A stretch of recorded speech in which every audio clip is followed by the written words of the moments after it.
Hi teachers! I'm Teacher Abby and welcome to our channel. Well, this video is about unboxing of packages. Disclaimer lang po, all the products that I'm going to share with you in this video are not sponsored. Binili ko po sila not because I want to brag with you teachers. Nasira lang yung isang gamit ko kaya napabili tayo kanina sa labas. At yun, kukwento ko sa inyo paano ako nakalabas ng bahay at pwede na palang lumabas. Sa classroom may batas. Bawal lumabas. Bawal lumabas. Pero pag gusto mong lumabas at nakita mo na pwede kang lumabas, pwede ka na palang lumabas.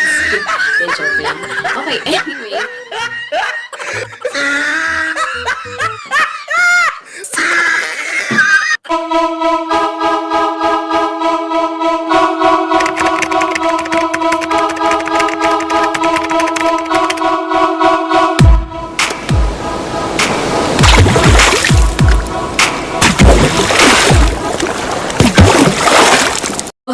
Ipapakita ko sa inyo, ito yung mga products na ginagamit ko sa online teaching. Kaya, yun, alam ko excited kayo. At sa mga nagtatanong kung ano yung ginagamit ko, sa mga ginagamit ko, hindi ko na alam yung sinasabi ko. Okay, basta panoorin nyo na lang, okay?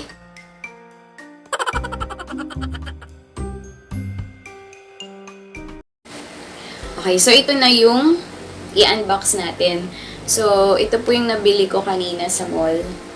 And, ang tatak niya, my concept, ano siya, $7.99, pero, teachers, naka-discount tayo. Discount natin yan, di ba? Okay, so from $7.99, 600 pesos na lang siya. Diba? Halos 200 pesos din yung na-save mo. So, check natin. So, ganito siya, diba? Pag, ayan o, kikita nyo, black siya, diba? So, kunin lang natin para makita nyo. So, meron pa siyang ganito, parang QR code. Makikita mo na original talaga.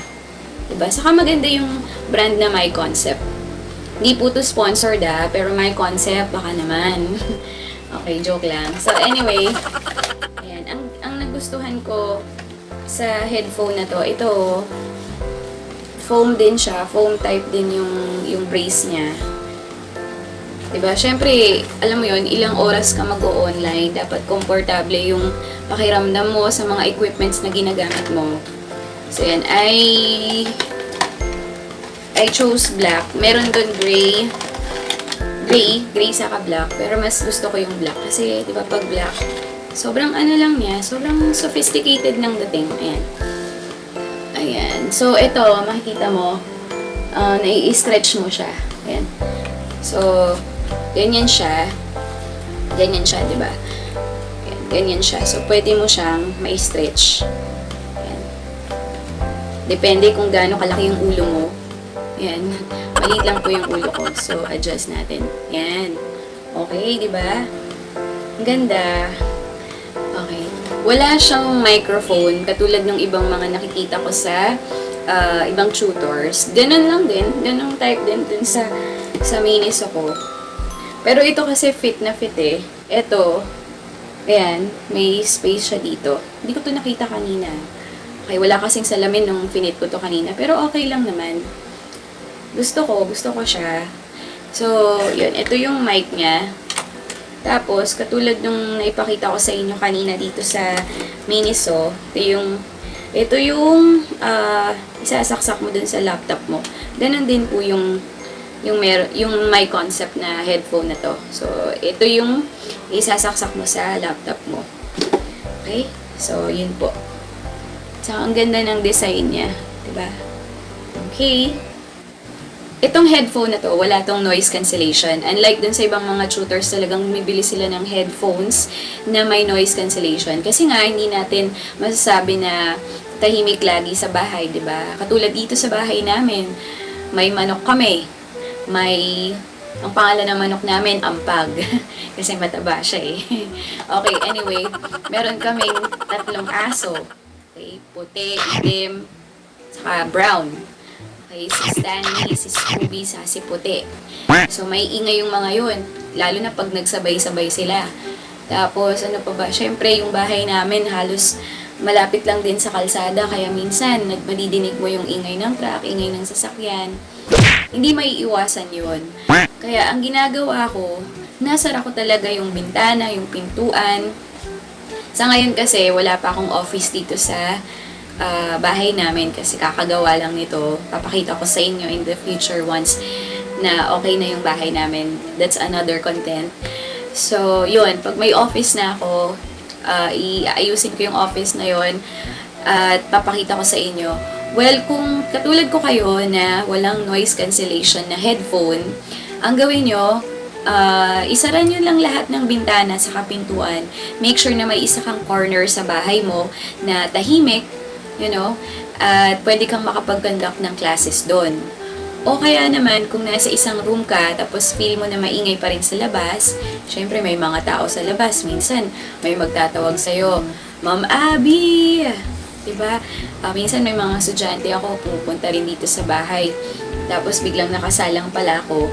So, yun, ingay na agad yun. Kaya, kung ako sa inyo, pipili kayo ng lugar na tahimik. Tapos, kung hindi man maiwasan yung ingay nga, pwede kayong bumili ng egg tray. Alam niyo yung egg tray? Papakita ko na lang dito. Yan. Ito yung egg tray na sinasabi ko sa inyo. Bumili kayo ng mga ilang piraso niyan, tapos idikit nyo sa bintana nyo. Kasi nakakatulong din yan para hindi pumasok yung ingay. Parang ganun. So, yun. Advice ko lang yun sa inyo. Well, aside from headphone, kanina nakabili din po tayo ng laptop cooler or netbook cooling fan. Okay, para saan ba to? Ito yung nilalagay mo sa ilalim ng laptop mo. Diba sobrang init ngayon? Yung panahon natin ngayon pabago-bago, madalas maalinsangan. Minsan naman uulan pero mainit pa rin. So kung ikaw ay nag-o-online teaching ng ilang oras, kawawa ka at kawawa yung computer mo. Kung nagla-laptop ka, sobrang mag-iinit yan, okay?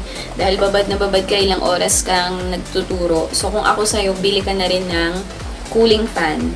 Ito, magkano to? It's for $429. Sa Micro Valley ko siya binili. Yan. So, nakadalawa na ako nito eh. Yung isa, nasira siya, mga ilang buwan ko palang nagagamit. Pero ito, hindi ko pa nasusubukan. Ngayon pa lang ako nagganito ng brand. Well, nakakadalawa pa lang naman ako, no? Pero, yun, feeling ko naman okay naman to. So, yan. Sa likod niya, mababasa niyo yung features, yung specification. Hindi ko nababasahin lahat, okay? So, yan. Ang tatak niya, Uniso.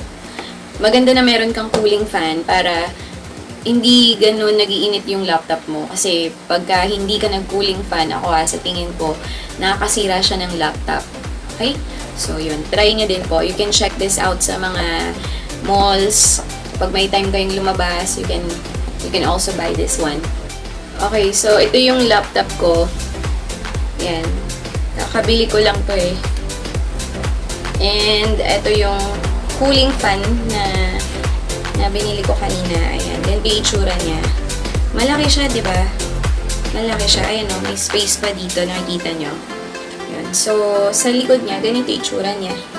Kaya ingat lang ha, kasi mamaya bukas pa pala yung laptop mo. Kasi itong cooling fan, gagana siya kapag nakabukas din yung laptop mo. Pero kapag nakaganito, naka-turn off, hindi naman siya gagana. So, gagana lang siya pagka open po yung laptop nyo.